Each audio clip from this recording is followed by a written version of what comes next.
Right, this is the Retrotech 120p challenge, where you throw a 20p into the air and it lands on the ground, but you pretend that you put it in an arcade machine. And you play the said arcade machine, use 2 credits, see how far you get, and hope that you've outclassed everyone else.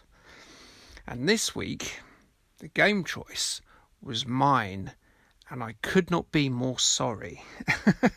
I went for something a bit weird, a bit niche. I put 10 obscure games into the roulette, things I'd noticed.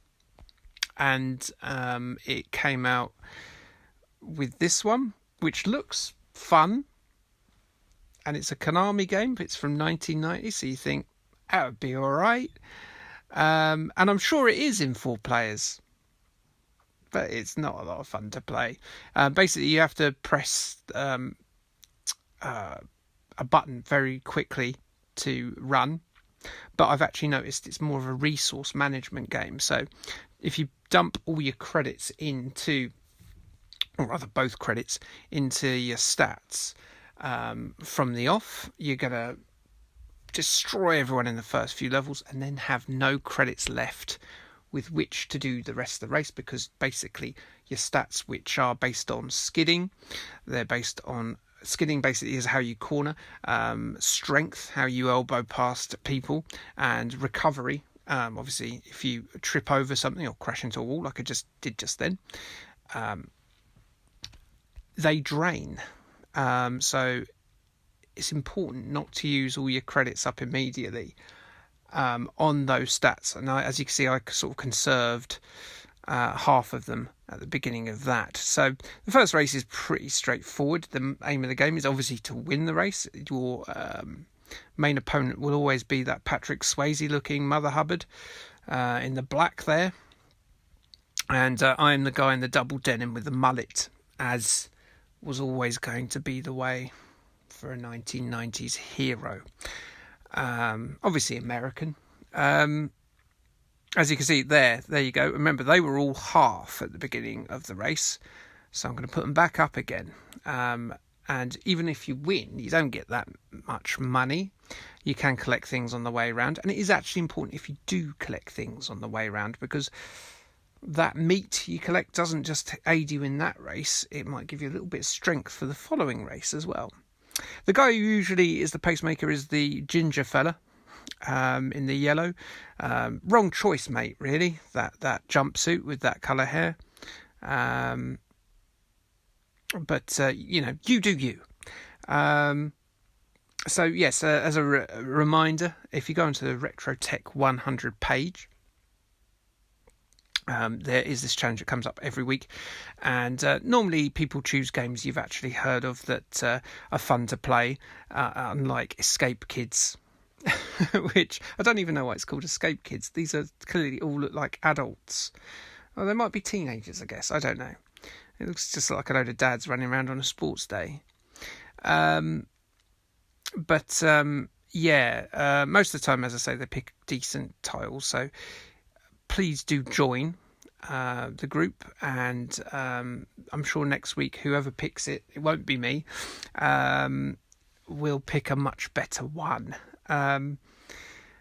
If I do had my choice again, it probably would be something like Robotron or WWF Superstars or something like that, something not terrible. But it's good to discover new things, even if they're terrible, isn't it, sometimes? So there you go. I'm sort of adding my stats back up. Not putting them all in. I would imagine when this was an arcade machine, you could just sort of pile in loads of money and just, go around, and it was basically there to extract money out of you. I know what I did get from playing this game was a bit of a blister on my finger, because you have to mash the button to run. And that was not fun. In terms of how they're going to judge this, I don't know, because if everyone finishes with the same amount of trophies,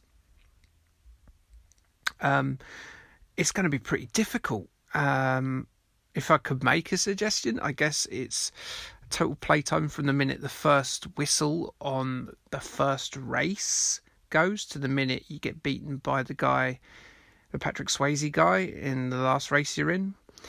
I guess total playtime.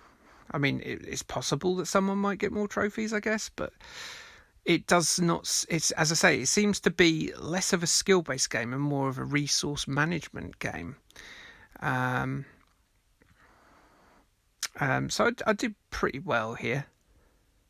I did decide to record the audio after the event because I found out with the first game I did, I think it was eSWAT. Oh no, it might have been WrestleFest. That eSWAT and WrestleFest, I wasn't that good when I was talking over it, and we are allowed to do that. So I decided to record after it. So I basically will be here waffling.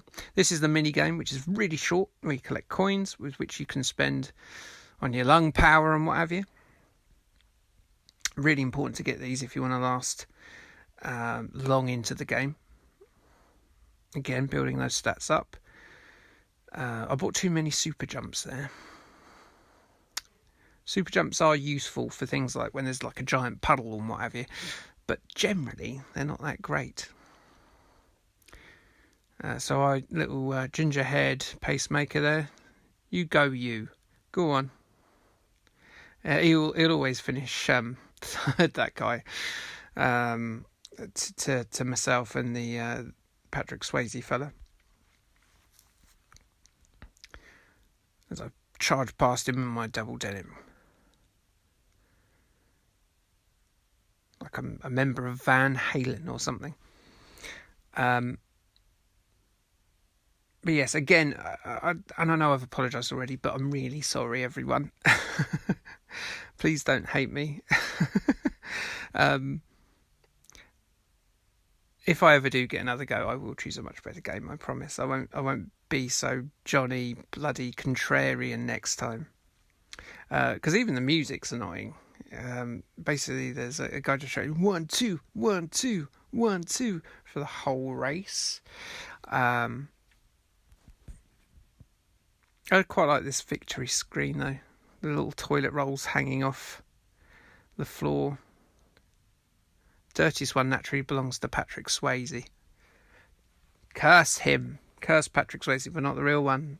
He was a very accomplished actor, and I'm sure we're all very sorry to see that he is no longer with us.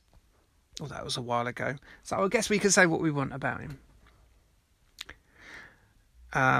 This one's an annoying one. You have to go swimming.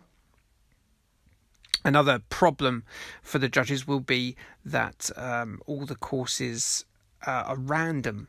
They randomise the courses as if it wasn't hard enough to judge.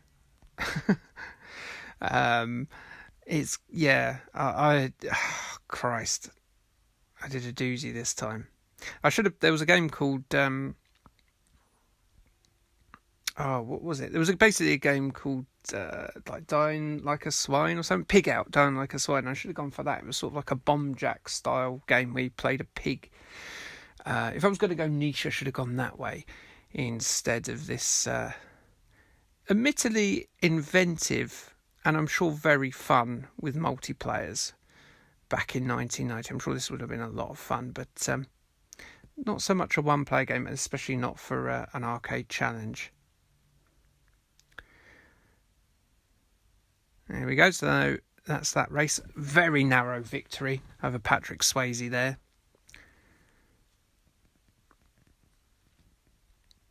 My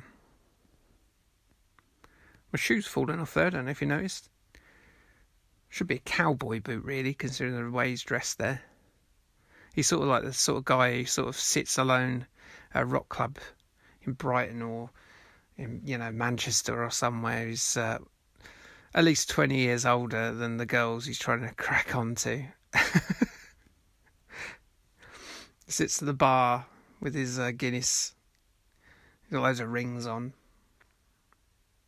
Chatting to all the girls with like the green hair and what have you.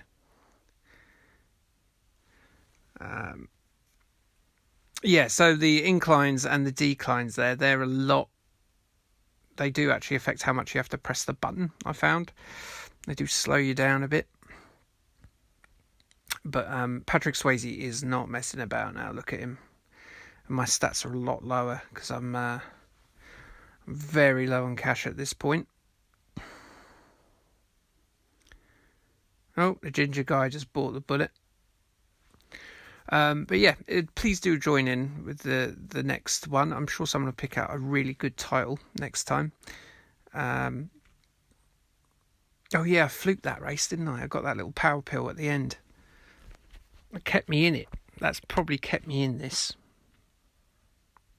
But yeah, some of the recent games we've played: eSWAT, WrestleFest, Chase HQ.